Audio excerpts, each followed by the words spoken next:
Welcome to Siena's Got Issues, part of the Ultimate Comics YouTube channel. This is our second episode. We're here with our two lovely guests, Dave Dwonch and Brockton McKinney, co-creators of Dark Horse's new book, Jenny Zero, which the first issue is about to come out. Yes. So we wanted to talk about it. Yes. So Jenny Zero, how did it happen? Walk me through. I know you guys have worked together a bunch in the past, but how'd you make this baby? On vacation. Get into graphic detail. All babies are made on vacation. You start drinking, you're relaxing on the beach, and then the magic happens. Brock, isn't that basically how that worked? It is true. The baby was born on vacation. That is. Yeah. It was a working vacation though. It was a working vacation. We were in Puerto Rico at the Puerto Rico Comic-Con, which is just this like amazing show with like the coolest fans, and like everybody shows up and it's so great. It doesn't matter that like we're like two no-name guys. They're just like, we want everything that's not stapled to the table. Like, and you're in Puerto Rico. Yeah. Yeah. I literally had to staple Brockton to the table or they would have taken Brockton home. It was pretty amazing. But yeah, every year I was going to that show. I went 1 year just on I was like, I'm going to take a vacation. I'm going to go hang out at the beach and go to a con for 3 days. And it was the most magical event of my life. So I just kept coming back, and I would just invite friends that were also colleagues or just people I wanted to table next to. And we'd go and I'd set everything up, and then we would just land and party. And then we were at the show, and then I think it was after the first day, maybe, Brock, we were on the streets of Puerto Rico, like late night Puerto Rico drinking. Nice. We locked ourselves out of the apartment, so we had nothing to do but drink on the street and talk about comic books. And our wives were upstairs drinking. We went on a run. They drank us out of house and home, and they were like, go get us more beer. So Nice. Yeah, we locked ourselves out, but we didn't have our phones on us. So it was like literally the best way to create a comic book. No distractions, just like eye to eye, Hall and Oates style drinking. Yep. And like we literally acted out like the first arc of this thing on the streets of Puerto Rico. And then we woke up in the morning, sobered up, drank our coffee, and then got to writing. So yeah, that's how incredible. that worked. They didn't find you in the gutter the next day. You made it home. We did. I had to break in though. I had to It was a very like Dave eventually, like after we were like acting this on, we have this whole thing where he was like, we got to write this down. We've been out there for like hours, just drinking, throwing bottles down, acting it all out, being monsters and shit. And then Dave's like, we got to get back in. He's like, I'm going to climb that wall. And there's a like stone wall that's separate. It's a gate that like you have a key card, but we didn't have. He was like, I'm going to scale the wall. And he did it. He jumped up and just like very gracefully climbed over the top, and he came around and he unlocked the door, and he was like, so then what if she, and I was like, that was amazing, man. So the fun fact is I have like a really strong upper body and tiny little stubby legs, so like I can grab something and then perch up like a little duck and then just flip over it. Yeah, so I did this like weird front back flip, landed on my feet, and I was like, I didn't die right there. It looked, well, in my mind, it looked super cool. But then Brockton confirmed. He was like, oh, yeah, that was cool. I was like, the unassuming hero thing is cool, because you were like, I did it. I got us in. I was like, you also parkoured over this wall, shit face down. So, I was like, that kind of made it into the book with Jenny, as far as like being that, like sometimes that's just the right amount of like loose you need to be to get something done. Because right. Got back, we were like pretty sober. We got drunk. He walked right in that place, so Yeah, and it was crazy. Like there's Brockton and I are very, very different writers, but like I feel like we were really give and take on this one. Like you, like Brock, to me, like you are like over the top and like gonzo maker of things. Like sometimes it's hard to contain all of that enthusiasm and passion and creativity, and then you got me who's just like I don't write scripts. I don't even really talk about what I'm making until like I've obsessed over it until it's done. And then I'm like, here's my pitch. And like my pitch could be like a 20-year long pitch because I just know like everything. You've built the whole world. You have everything written. Right. Yeah. But this was like, nope, we're just going to write it like using Brockton sensibilities and then like the things that we both love. And we like thankfully love a lot of the same things. Mm-hmm.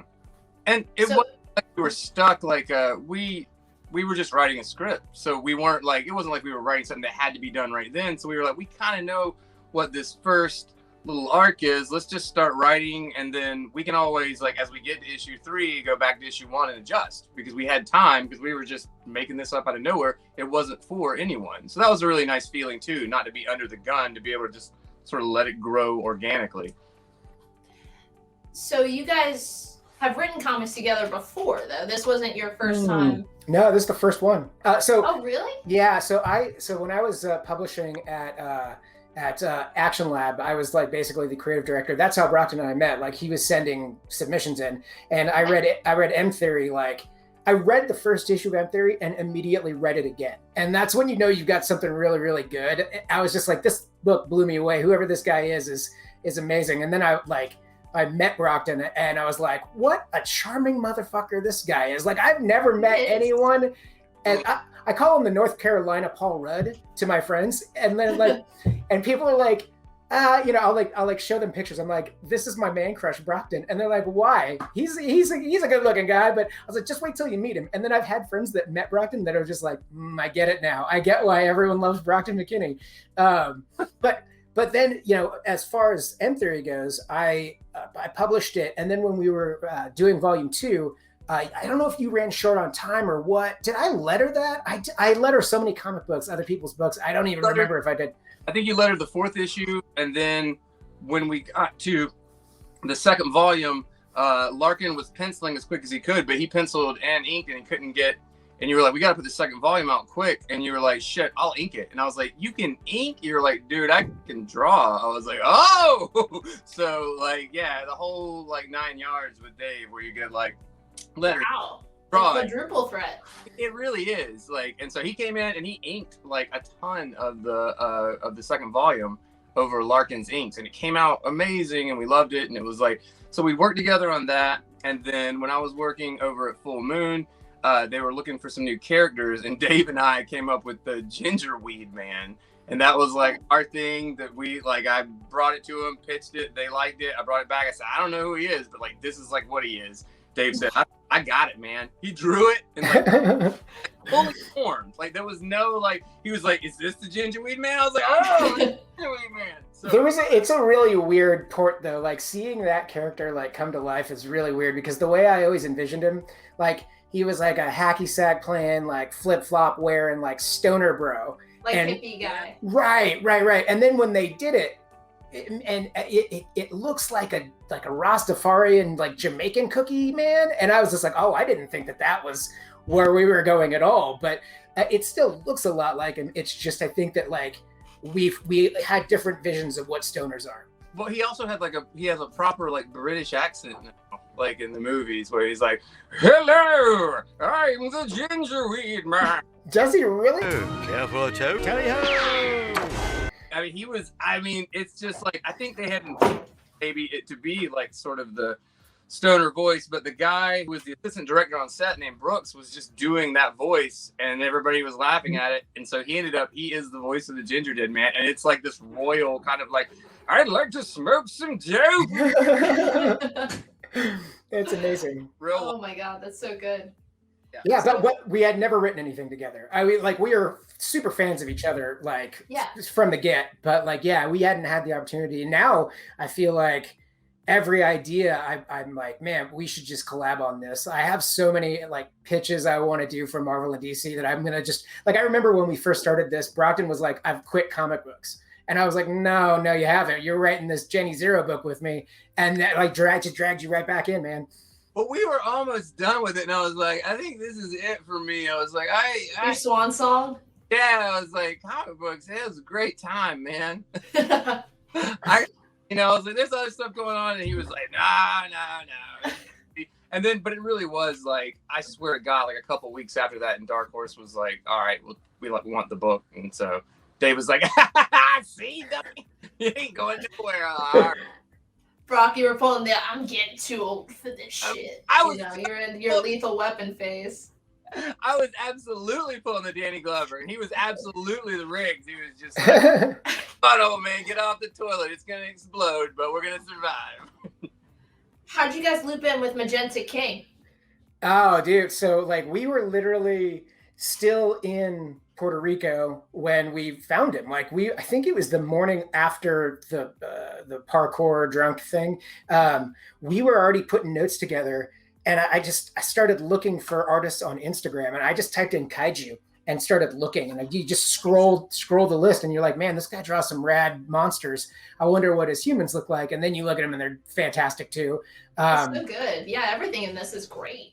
Yeah, he reminded me of like Jeff Darrow and Paul Pope and like a bunch of like classic Dark Horse looking artists. And I was like, oh man, like let's get him. And it's just, and then, years later when Dark Horse picked up the book, we were like, this is the right home for this book, 100%.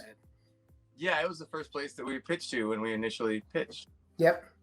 And that is like another one of like Dave's bizarre skills, not to be licking their butts the whole time or whatever, but he like not specifically, but that is a talent. He woke up that morning and we're like both like hungover, but like he's like, we gotta write it all down. I was like, yes, we do have to write it all down. So we just like we had one laptop, we're just like keying in stuff. I'd write for a little while. We were talking, we go back and forth. I'd just keep on doing it, and I was like, I gotta bow out, man. I'm like hurting. And he was like, then it's time to find the artist. And I was like, don't we have to be at the show in 30 minutes? And he was like, yeah.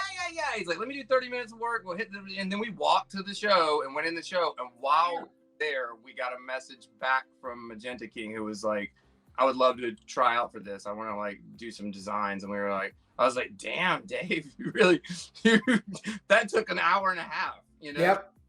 That's insane. Well, the thing though is like, that's how quick it happened. We've had this book since 2016 or something like that. Like, oh, wow. Like, yeah. So it took a while for us to get rolling on it. And we went through changes with the colorists. We were writing, I think we had the whole thing done really, really quickly, but to be honest, I have no idea how old Magenta is or how old he was in 2016. So like at that point, I don't think he was as productive as he is now. Right. So, you jump into comics and you think, oh, I'm going to be able to bang this out in a month. And it's very rarely the case that an untrained new artist is going to be able to keep a monthly schedule. And then, COVID happened and pushed us back. And everyone's always like, man, you guys are putting this book out at the right time with Kongzilla and all this other shit. And we're like, oh, it's so hot right now with Ultraman back at Marvel. There's so much kaiju out there. But we did have, the book was supposed to come out like a year ago today.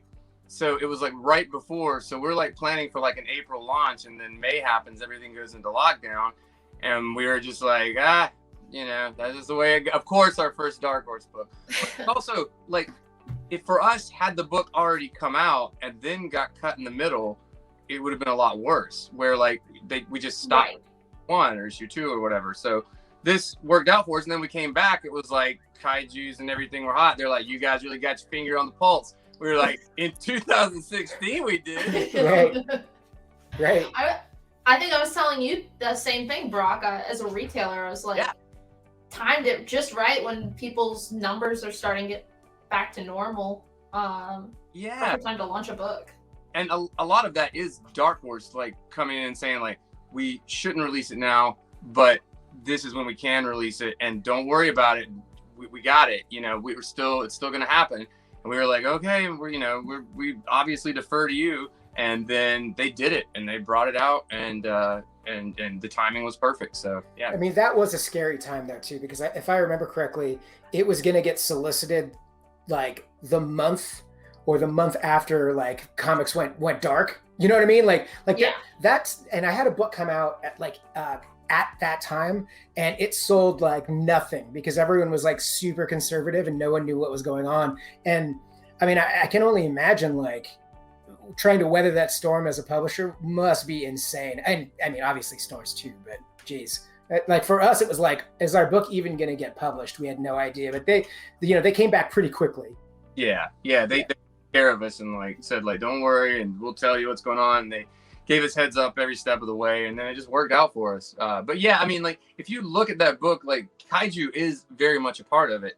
But there's so many other things that are like we just threw in the kitchen sink. As the book progresses, you not to spoil too much, but I mean, even like big like toys, Shogun Warriors and stuff, like that's like one of me and Dave's things that we bonded over, how much we loved this toy as a kid. So we were like, whoa, we're going to put something like that in this thing. And if right now Shogun Warriors were huge, people would be like, you boys did it. And we're like, we did it back in 83. So, I was actually going to ask you guys about that. The book feels like it's like a love letter to like a lot of different genres, movies, obviously things like Ultraman, just classic Godzilla movies. What were you guys, did you guys like do a bunch of homework, watch a bunch of kaiju stuff while you were writing this? Or was that just kind of in the back of your head, these kind of influences like Pacific Rim, all that kind of stuff? Well, for me, it was, writing this book was interesting because once we had the plot, which came from our love of that sort of stuff, I didn't reference it because we wrote this so quickly, the initial draft of it, that I didn't even have time to sit still and watch anything. Like, we had that first issue written within a week, and it was probably within 3 days because the way Brockton and I write together, which we didn't know how to do that. So we were fumbling under the sheets for sure on this one. We were like, how about I write like 2 pages and then you edit my 2 pages, then you write as many as you want, I'll edit you, and we'll just give and take and figure it out. But like when you write like that, you're getting twice the output as if you were just handling it all on your own. We finished the first issue within 3 days, and then we were editing it to make sure that the content was right. But then every issue after that was written exactly that way. So again, the editing process had to be really pretty extensive because you got 2 crazy brains working in, like, hopefully in synchronicity. But there were a couple of times when we were like, oh, wait a second, we totally missed that because we were moving so quickly through it, we didn't breathe. But yeah, we had to create a timeline, like an actual timeline that started back in the 70s to kind of grab the event. Wow. Because we knew like what Mega Commander Zero, like her dad, we had this whole story about him. But whenever we referenced it, we were like, well, when is that?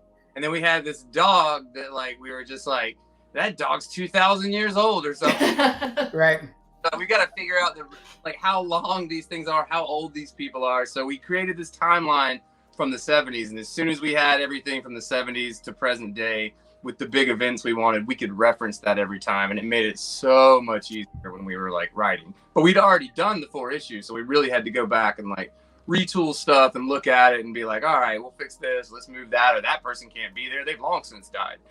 Or done whatever it was to put it in there. But once we got that done, it did go a lot quicker. But yeah, we still have to, we're working on the 2nd volume right now. And I reference that timeline, like, every time I work on it. Like I have to go to it and say, oh yeah, it's that.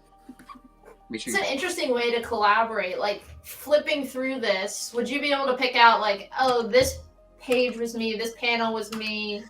Like I know some collaborators that co-write, you have like someone who does the plotting, someone who does the dialogue. Mm-hmm. So you guys are saying it's more like page at a time, even you're both doing everything.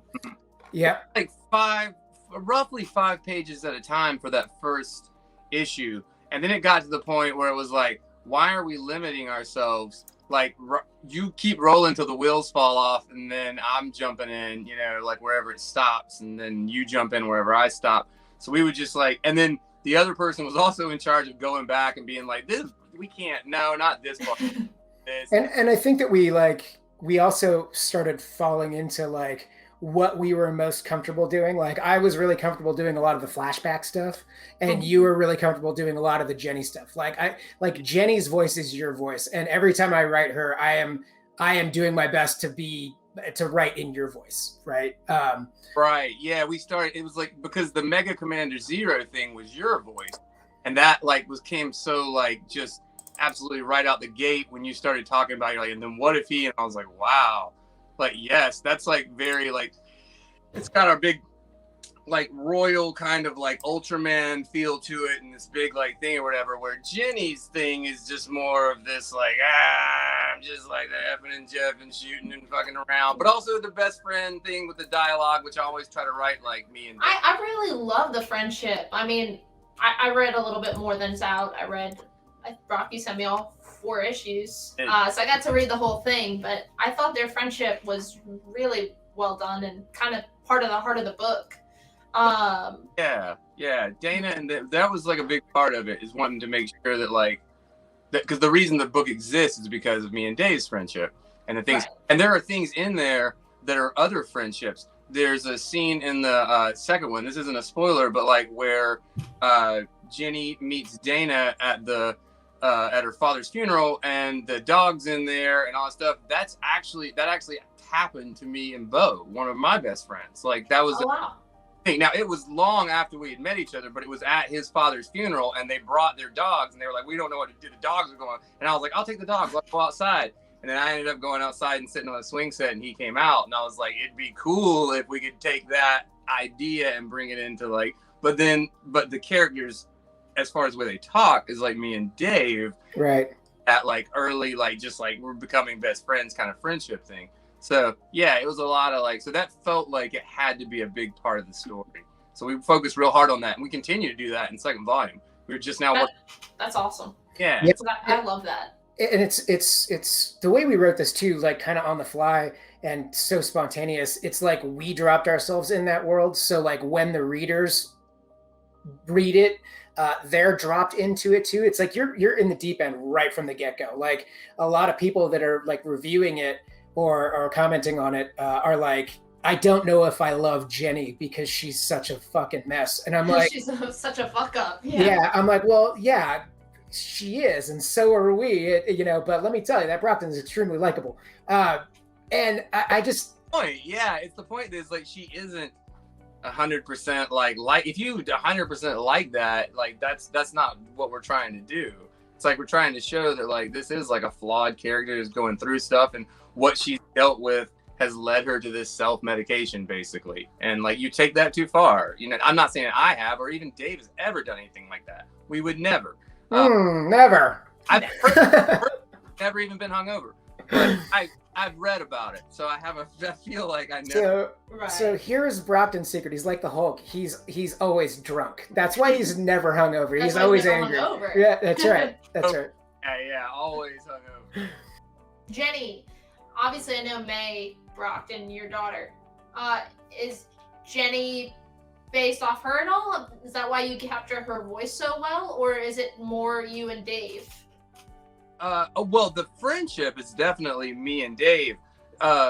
Jenny is like, I mean, to me and Dave, I think we both just like really live in this world of like these amazing people that were around all the time. So it's a little bit May, it's a little bit Megan, his wife, it's a little bit everybody, that all these people that we know, that like we just like sort of like made this amalgam of this human being that was just this person that by the end of this, I think you get to see all the facets of that, and you do learn to not just like her but love her. But that first issue is not where you're supposed to do that. Like you get it later on, but it was just like, it's a real easy thing to write, I think, for both of us, because we just like, that's just where we live. Like that's our surroundings. Yeah, I mean, and when we were finishing up the first issue with art, like we did color design too. Like, remember, I mean, there was like when she's in that hotel room, that apartment, it's all blues and grays, and whenever she comes out into the world, it's bright, it's orange, it's yellows, it's warm. But when she's alone and she's not she doesn't have anyone to bounce anything off of, she is like really super depressed. She's like in the shit in this book. And then, in the club scene, I was like, just give us psychedelics. Give us like the craziest colors that we've ever seen in comics. And then Megan nailed it. She just got it. For, like, I want to say initially when we got pages back, I was like, they look really good, but it's all wrong. And I was like, here's the color palette for each scene. I honestly, after she turned in the corrected pages, she was like, oh man, it elevated it. Just knowing what we wanted to do with color and mood, and how the colors really do influence the characters, and the characters influence the color. I mean, it was all really, really thought out. For two dummies that just threw this book together, it was pretty thought out, I think. Was, if you notice, even when Dana is around Jenny, the colors are much brighter. So right. Like, nice. Like, so when they're together, like her life, like literally lightens up, like in tone. Like, so we wanted to make sure that we did that. So I mean, like, that's the thing about with the Dark Horse book, when the page did misprint, it sticks out like a sore thumb because the color palette is so different from anything else in that entire book that when you hit that page, and to your credit, see, you were the one who found it.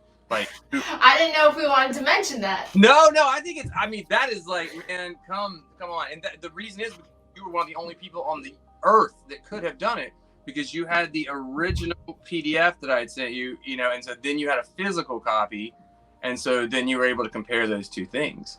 Yeah, but that, it was interesting. Like when I let you know about the error, at the same time, I sent in a resume to Dark Horse for an editing position. I was just like, hey, just so you know. I feel like the first issue is a banger and it's the way it has to start, but the second issue is the stronger of the two issues, in my opinion. Oh yeah, 100%. So I think I can do this. See, yeah, I just want to show you what our second issue. That's a second volume. So like we're just upping the craziness in it, and Magenta is taking a little bit more time on the book, so it's looking way better. It's crazy, and it already looked amazing. So yeah. Yeah. I mean, you got the trade dress on there. So is it confirmed yet or not officially? No, that's me teasing it. That's me tickling some balls. I was just like, hey guys, take a look at this. So yeah. That would technically be issue 5, which the title is The Most Dangerous Woman on Earth. And right. Nice. Killer damn cover for that. Magenta King just like knocked it out. And I think he's halfway through that issue. Like, we've got pages for like halfway through that issue. So and I would say, like you said it earlier, like the issue 2 is, well, it's my favorite of the 4, the initial 4, but 5, the next volume, the one that we're writing now, I like it more than where we're at with Jenny. I like where we left her in the first volume, but in volume 2, we're really knocking it out of the park. Yeah. Yes. Yeah. Do you could in theory, volume 1, volume 2 sales are great. Could you keep going, or you kind of have an end in sight? Or could you live in this world for as long as you get to keep doing the book? Do you mean, do I get to talk to Brockton every day? I think I could do that. That would be sweet. But, like, I know we have... From right now, and like, it's not, we talk every other day. So yeah. Now we talk every day. But we do have not only Jenny planned out for a long time, because again, Dave is like, we should figure out 70 years. I'm like, okay, here we go.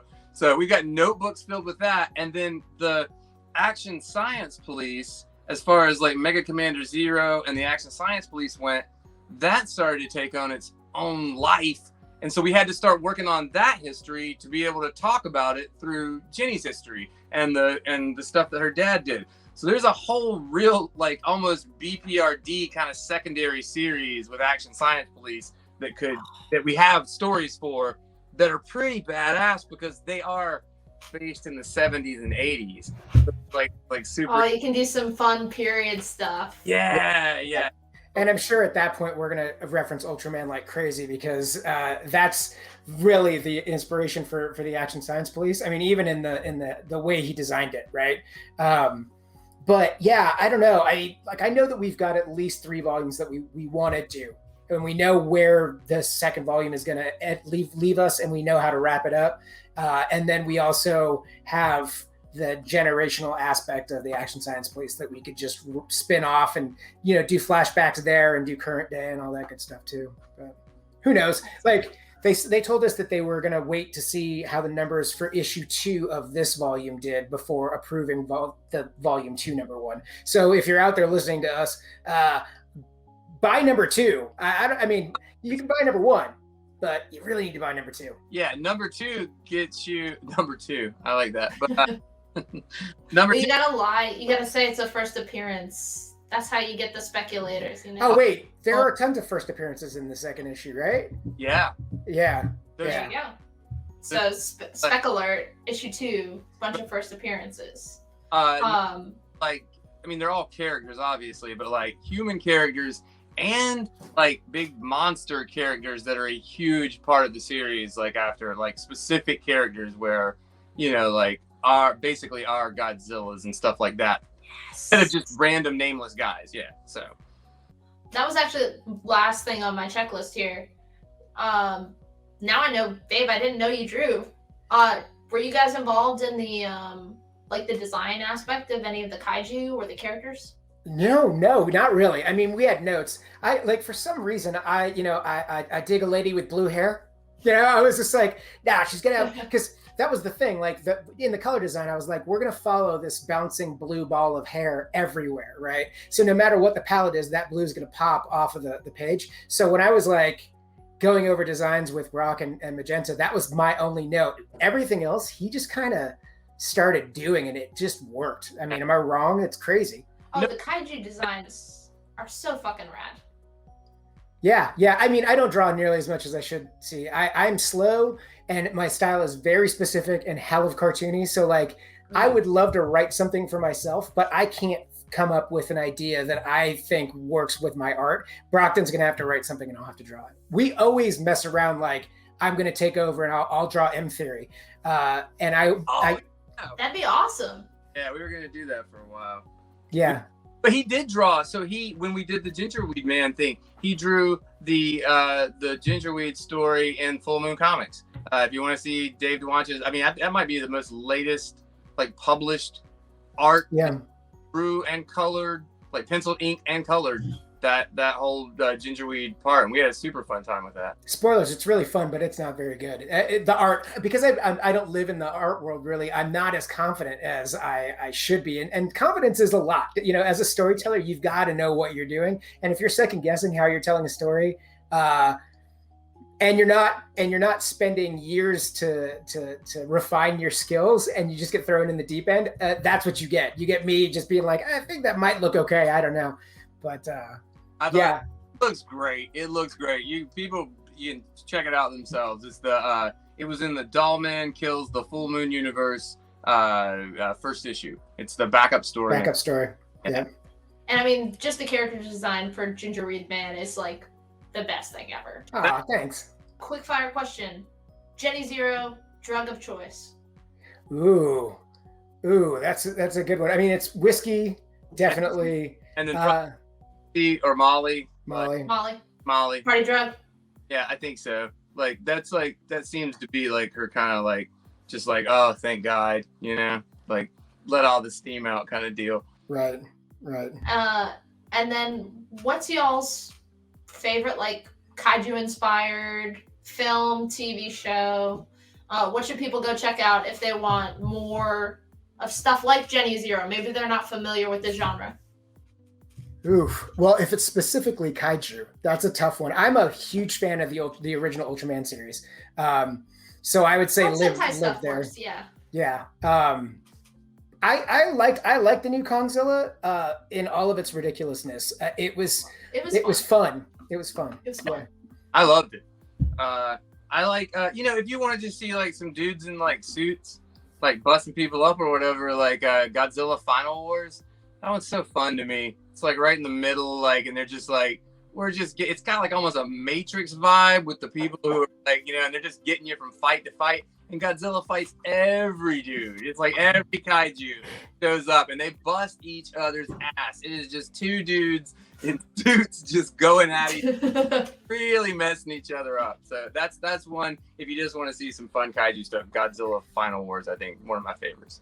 And if you haven't seen Kongzilla, which is a great little nickname for that, I can wholeheartedly recommend. The whole time I just kept shouting every time Kong used his tool. I was like drunk and like super psyched. I was like, oh my God, he's using a tool. So you're like a proud parent. You're like, look at him go. Yeah, Team Ape. Cool. Well, first off, thank you so much. This was fantastic. I'm glad we still got to do this. I know it's nice to do it like with no stress, Yeah. Coming out. Well, hopefully we'll all be able to get together live sometime. That's always fun. You're always like the best at those VHS parties, man. I miss them. Oh God, me too. I'm just watching like bad movies at home with like no one else. I'm like, this is just a bad movie. Like, why am I doing this to myself? Why are we watching this? Did you guys watch Mortal Kombat yet? Yeah. I haven't. Oh. Was it good, bad? I heard it was just bad. No, it's good, bad. Everything, like, if you like Kongzilla, then you're gonna like Mortal Kombat because it's just fight goodness with like they're taking it seriously. Like they're just like, this is like Mortal Kombat, but like with effing and jeffing and tons of gore. Yeah. Where can people find you guys? Like, do you have any other projects you're working on right now that people can go check out, or you just want people to pick up Jenny Zero? I mean, definitely focus on Jenny Zero, but We gotta get number 2. Whoa, that's right. I'm working on a book. It's a sequel to the Prom of the Dead book I did with Behemoth. I'm doing the Broken Circle with Behemoth, and kind of based on the success of Jenny, I think we're going to launch it as a monthly series. So that'll be 12 issues, and I'm working on basically issue 5 right now. So we're working on that, but you can get the Broken Circle trade paperback before that because I did the Kickstarter. So I'll have copies out in stores. So. As a Prom of the Dead, Broken Circle, all that, man, you got to get hold of that. That really is. If you like Jenny Zero, that you're gonna love that book. So, Behemoth has been putting out some great stuff. Oh yeah. They weathered that COVID storm. I mean, I was really afraid because they got into Diamond right when the COVID shutdown happened too, and I was like, oh man, what's gonna happen? Yeah. But they're killing it now. I mean, they're really like becoming a player, and I've known those guys for a few years now, and every time we talk, it's a good time. So, Brock, what about you? I don't write comic books. You're getting too old for this shit. I didn't want to tell Dave. I'm always afraid that he's gonna be like, "Wait a minute, you're not, are you?" I'm like, no, just with you.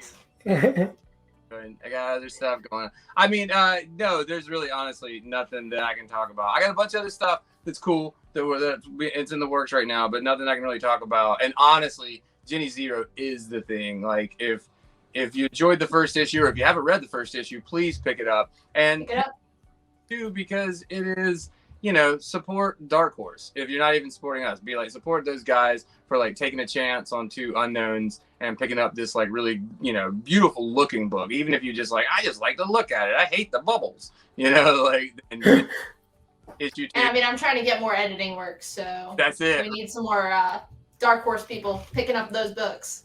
Right. Well, thank you guys so much. I thought this was super fun. I thought we cursed a lot less than I expected. So point to because of the whole Harrison and Kevin thing. You're gun shy. Yeah, I'm gun shy. You didn't want a lot of quacking.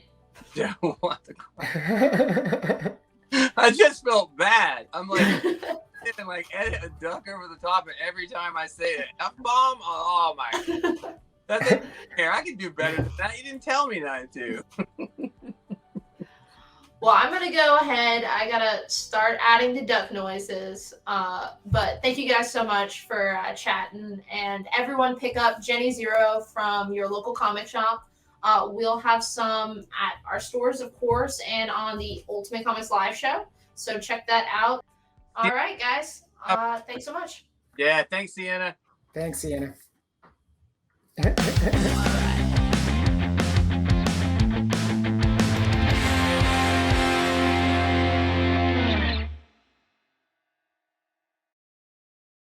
It didn't seem like any kind of drunken shenanigan madness to me, to be honest. It's always drunken shenanigans with us, baby. It's always drunken shenanigans.